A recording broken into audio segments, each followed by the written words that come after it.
Alors tout à l'heure, il y a une de mes collègues qui vous a posé une question et qui vous a demandé pourquoi les gens viennent assister à vos conférences. J'ai envie de commencer par l'inverse. Vous, qu'est-ce qui vous porte à porter le message que vous portez?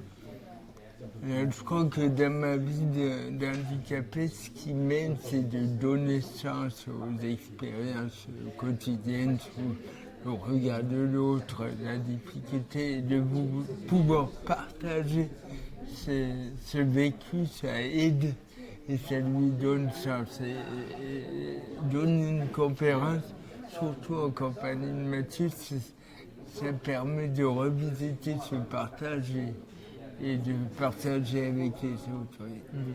Et donc, est-ce que vous pensez que ce message que vous portez, la société actuelle en a besoin? Alors, je n'aurais pas la prétention d'une personne est indispensable, mais je crois la tradition philosophique, ça peut aider justement dans un monde, et aussi l'expérience d'une marginalité dans un monde où on est toujours plus stressé, rapide, revenir à l'essentiel. Mhm. Euh, Là, donc, vous êtes avec Mathieu Ricard qui vient avec son bagage bouddhiste. Vous, dans le livre, vous appuyez sur beaucoup de philosophes occidentaux. Il y a notamment Spinoza que vous citez plusieurs fois. Il y a comme ça des philosophes qui vraiment sont des phares quand on parle de liberté intérieure. Mais moi j'ai un rapport très affectif avec la philosophie. Je glane dans la philosophie les moyens de sauver ma peau et de traverser les hauts et les bas du quotidien. Mais la question de la liberté, c'est une question qui parcourt toute la tradition depuis les origines jusqu'à nos jours. Qu'est-ce qu'être libre? Comment sortir de l'aliénation? Comment goûter à une paix intérieure? C'est vraiment la question par excellence du philosophe.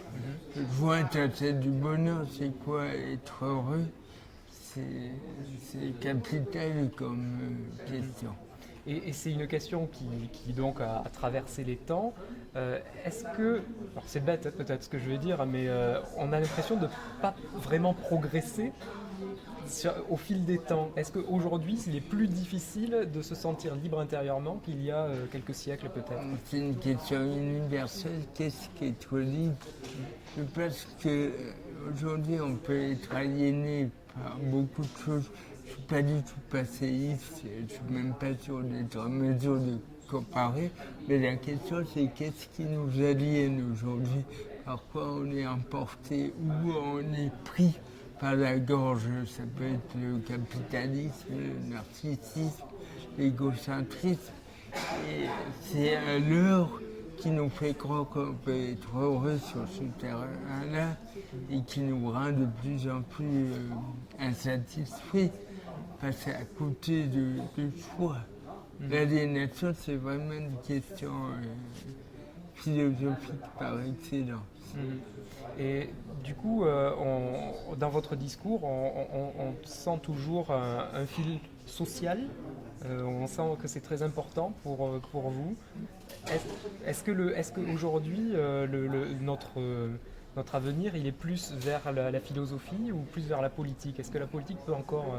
Alors moi, je ne suis pas une pitié qui a un propos sur l'avenir. Il y a un danger, c'est que le capitalisme bouffe tout et récupère même les traditions spirituelles et philosophiques. On a un bon exemple sur la méditation, ça peut être récupéré et justement, on ne peut pas dissocier, à mon avis, l'engagement spirituel d'une solidarité vécue en acte. Mhm, d'accord. Alors, dernière question.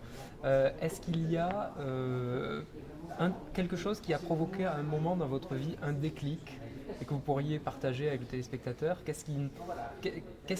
Quelle phrase il est important de se répéter ou quel exercice il est important de faire sur soi pour aller vers plus de liberté intérieure?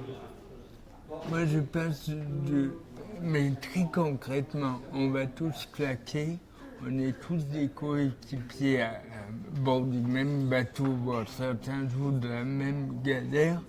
Comment dans ces conditions, atteindre une joie inconditionnelle et la partager. Pour moi, c'est la question la plus cruciale de mon existence.